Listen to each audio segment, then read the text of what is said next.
Au cours des 50 dernières années, la population mondiale a doublé. Tous les 4 jours, nous sommes 1 million de plus sur la planète. C'est la plus grande crise de l'histoire de l'humanité. Hello les balibos. Ouais, je sais que vous adorez ce surnom. Celui-là, c'est parce que le balibo rayé fait partie des poissons qui évoluent en banc, c'est-à-dire en groupe de plusieurs milliers d'individus. Et d'ailleurs, ceux-là forment une boule pour se protéger des prédateurs. Ouais, pas con les mecs. Alors dans cette vidéo, on va aller bien plus loin que quelques milliers de poiscailles. Alors bon, bien sûr, vous savez déjà qu'on a du mal à gérer les 8 milliards d'humains qui peuplent notre planète, et on ne sait pas encore comment faire avec les 10 milliards prévus pour 2050. Eh bien certes, mais nous allons voir les choses en un peu plus grand. On dit une poil d'araignée. Puisque je vous propose de voir ce qu'il adviendrait donc du coup de la Terre si nous étions, allez, disons... 100 milliards d'humains.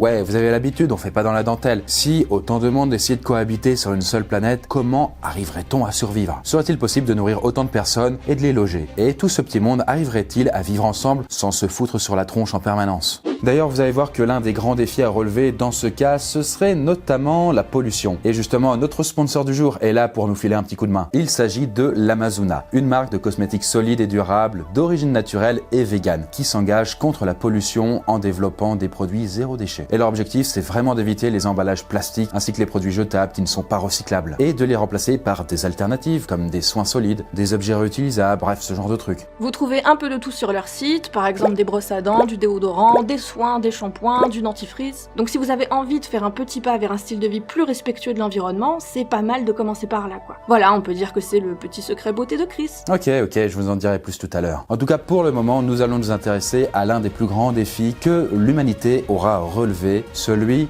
de la surpopulation. Alors j'espère que vous n'avez pas peur de vous sentir un peu à l'étroit, car nous allons multiplier la population terrestre un paquet de fois, et ce, en 360 secondes.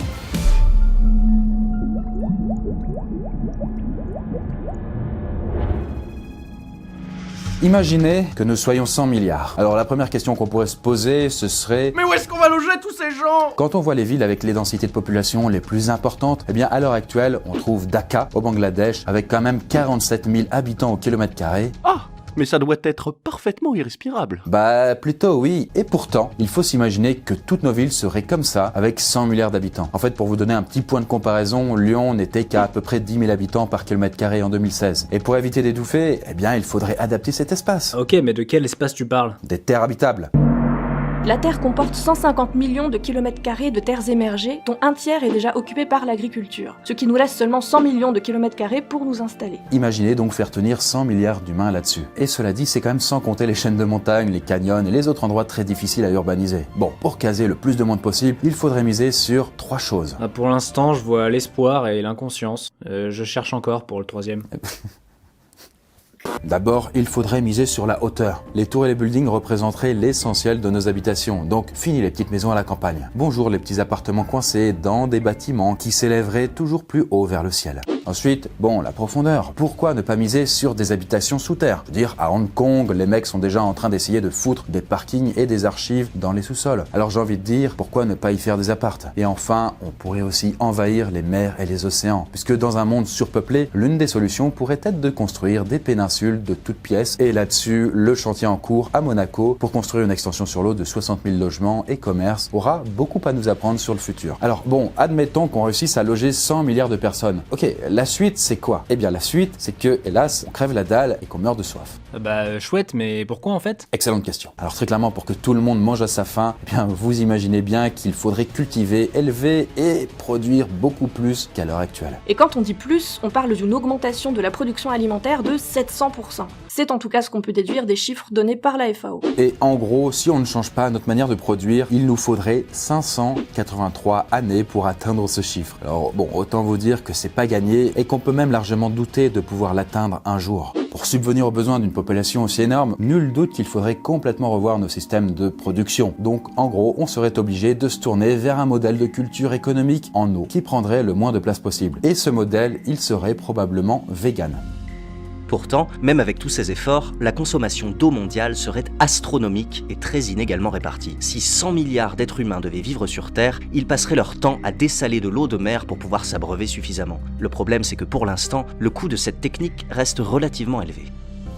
je pense que vous l'avez compris, question ressources, notre environnement n'est absolument pas fait pour faire face à une quantité d'êtres humains aussi élevée. Et justement, comment elle le vivrait, notre bonne petite planète bleue? Eh bien, imaginez des espaces saturés par la population et les cultures intensives, et des centaines de millions d'humains parqués dans des immeubles. Et chacune de ces personnes est une source de déchets. En France, par exemple, un habitant produit en moyenne 354 kilos d'ordures ménagères par an. Et du coup, si les 100 milliards d'humains consommaient comme un Français, eh bien, on atteindrait, mine de rien, 35 400 milliards de tonnes de déchets. Ah quand même. Et on va mettre ça où? Bah, justement, on galère déjà avec nos pauvres 2 milliards de tonnes par an, à l'échelle mondiale. Donc, vraisemblablement, la Terre ressemblerait à un dépotoir de plastique géant, étouffé par la pollution de l'air et des sols. Voilà. Ça fait un petit peu rêver, quoi. Et ça, c'est sans parler du fait que pour faire de la place aux villes et aux cultures, eh bien, il faudrait raser des forêts et donc détruire des écosystèmes entiers au bulldozer. Est-ce que vous la voyez venir, la méga catastrophe écologique? Eh oui, parce que ça fait beaucoup de mauvaises nouvelles, tout ça. Mais comment ça impacterait votre vie, votre quotidien à vous? Oh, tu sais,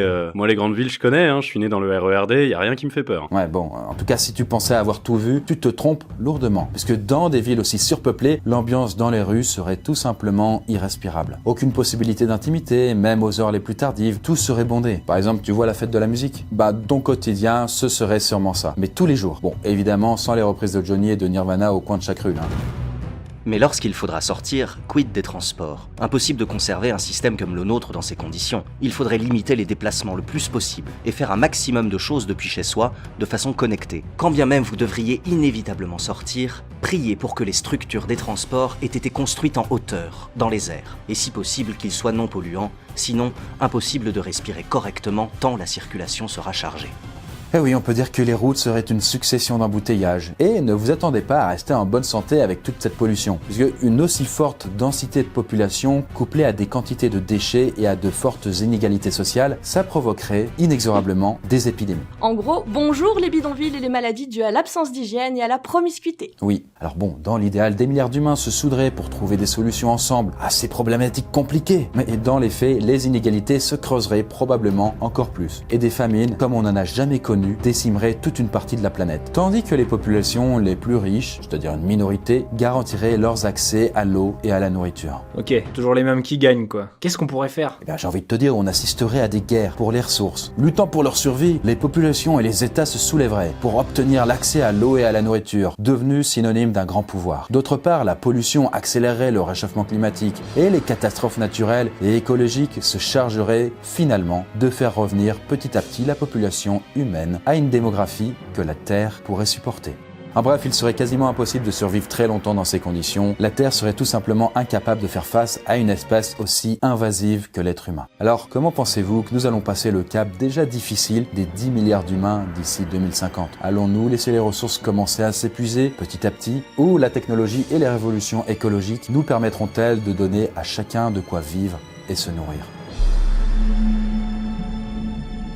Eh bien voilà, la vidéo est maintenant terminée, mais avant de nous quitter, allez faire un tour sur le site de l'Amazona. Leur offre est vraiment très complète et en plus, ça vous permettra d'essayer plein de soins solides qu'on n'a souvent pas encore assez l'habitude d'utiliser. Je pense par exemple aux déodorants, aux dentifrices ou même aux shampoings solides, qui sont pourtant plus respectueux de l'environnement, mais aussi plus économiques que les produits classiques en bouteille. En plus, entre nous, c'est carrément plus simple à transporter en voyage, sachant que moi, je compte faire des voyages dans le futur avec la chaîne, voilà, j'en vous en dis pas plus. Donc, je vous laisse découvrir tout ça et je vous retrouve dans une prochaine vidéo. Sur ce, bye bye.